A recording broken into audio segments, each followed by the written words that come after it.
هو الله الذي لا إله إلا هو الملك القدوس السلام المؤمن المهيمن العزيز الجبار المتكبر سبحان الله عما يشركون. هو الله الخالق البارئ المصور له الأسماء الحسنى يسبح له ما في السماوات والأرض وهو العزيز الحكيم. بسم الله الرحمن الرحيم. ألا إن أولياء الله لا خوف عليهم ولا هم يحزنون الذين آمنوا وكانوا يتقون. سبحان ربك رب العزة عما يصفون وسلام على المرسلين والحمد لله رب العالمين. الفاتحة. بسم الله الحمد لله رب العالمين الرحمن الرحيم مالك يوم الدين إياك نعبد وإياك نستعين اهدنا الصراط المستقيم صراط الذين أنعمت عليهم غير المغضوب عليهم ولا الضالين. بسم الله الرحمن الرحيم. قل هو الله أحد الله الصمد لم يلد ولم يولد ولم يكن له كفوا أحد. मौला करीम इलाही का अरसा बंदा नवाजा या रब्बल आलमीन खुसूस बिलखुसूस सरताज वलायत शहनशाह कुलार हुजूर सना खुद बगौरी की बारगाह में आली जनाब हज कमेटी चेयरमैन आली जनाब अब्दुल रहीम खान साहब, मिनिस्टर आली जनाब अब्दुल रहीम साहब, उनके अलावा कोलार डिस्ट्रिक्ट के एमएलए आली जनाब कत्तुर मंजू साहब, गौतम साहब, नंजे घोड़ा साहब, जितने भी लोग हाजिर हैं मौला सबकी हाज़िरी को कबूल मता फरमा। या रब्बल आलमीन मुल्क हिंदुस्तान में रियासत कमराटा में अमन व सुकून व सलामती अता फरमा। या रब्बल आलमीन खुसूस बिलखुसूस आली जनाब मिनिस्टर अब्दुल रहीम खान साहब की हाज़िरी में कत्तुर मंजू साहब एमएलए डिस्ट्रिक्ट कोलार के, नंजे गोरा साहब, गौतम साहब, उनके अलावा जितने भी साथी दोस्त लोग शिरकत किए मौला हम तमाम लोगों की हाज़िरी को कबूल व मकबूल अता फरमा और सरकार खुद गौरी मदारी रहमतुल्लाह अलैह का रूहानी फैज़ान नाजिल अता फरमा। या रब्बल आलमीन मुल्क हिंदुस्तान में अमन व सलामती अता फरमा। या रब्बल आलमीन तमाम लोगों को भाईचारगी के साथ ज़िंदगी गुजारने की तौफ़ीक़ अता फरमा। या रब्बल आलमीन हम सबों को मिलजुल कर ज़िंदगी गुजारने की तौफ़ीक़ अता फरमा। या रब्बल आलमीन सरकार खुद गौरी मदारी रहमतुल्लाह अलैह के वसीले से मौला हम सबों के दिली नेक मकसदों को पूरा अता फरमा।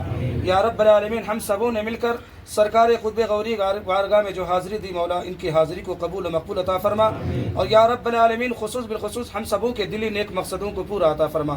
व सल्लल्लाहु तआला अला खैर खल्क़िही व नूरि अर्शिही व आलिही व अस्हाबिही अजमईन बिरहमतिका या अरहमर राहिमीन बहक़ ला इलाहा इल्लल्लाह।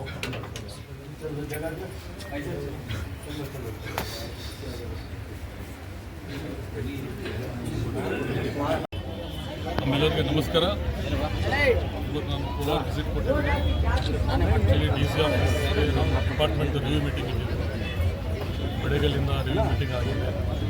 ಮತ್ತು 2 ಕಡೆ ಸ್ಪಾಟ್ ವಿಸಿಟ್ ಮಾಡಿದ್ದೀನಿ. ಟ್ರೈನ್ಸು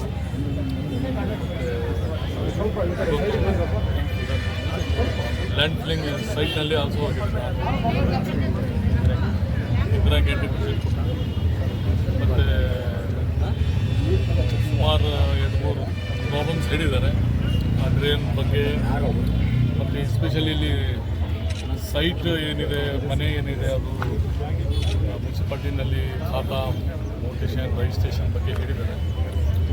ಅದು 2-3 ತಿಂಗಳಿನಲ್ಲಿ ಕಂಪ್ಲೀಟ್ಲಿ ಕೋಲಾರ್ನಲ್ಲಿ ಎಷ್ಟು ಈಗ ಇಲ್ಲಿಗಲ್ ಕಟ್ಟಿದ್ದಾರೆ, ಮನೆ ಆಗಲಿ ಅಂಗಡಿ ಆಗಲಿ ಆ ಥರ ಬೇರೆ ಯಾವುದೋ ಅದು ಸೊಲ್ಯೂಷನ್ ಮಾಡಬೇಕಂತ ಮೊನ್ನೆ ಕ್ಯಾಬಿನೆಟ್ನಲ್ಲಿ ಅವರಿಗೆ ರಿಕ್ವೆಸ್ಟ್ ಮಾಡಿದಾಗ ಅವರು ಕ್ಲಿಯರೆನ್ಸ್ ಕೊಟ್ಟಿದ್ದಾರೆ.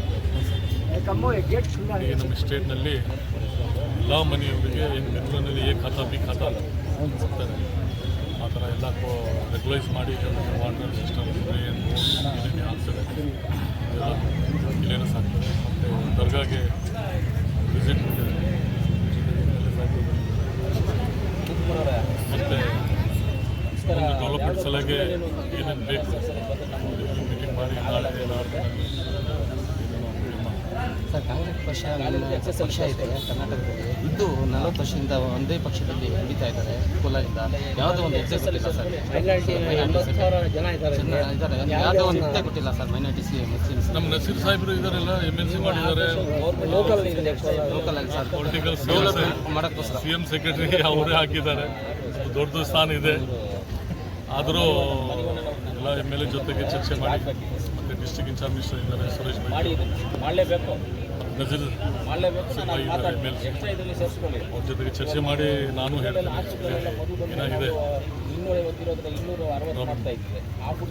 ಮುಂದೆ ಏನೋ ಮಾಡಬೇಕು ಮೈನಿಟಿಗೆ ಅಂತ.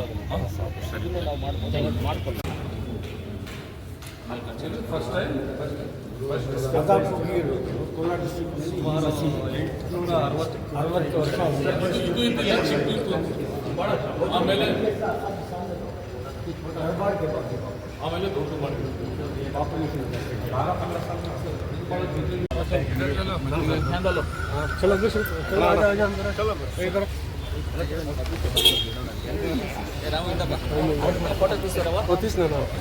ಭದ್ರಮ್ಮ ಫೋಟೋ ವಾಪಸ್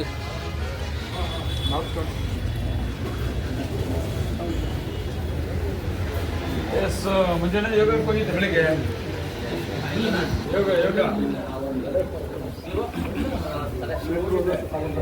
ನಮ್ಮ ಸ್ಟೇಡಿಯಂ ಮಾಡಿಸ್ತೇನೆ ನಾನೇ.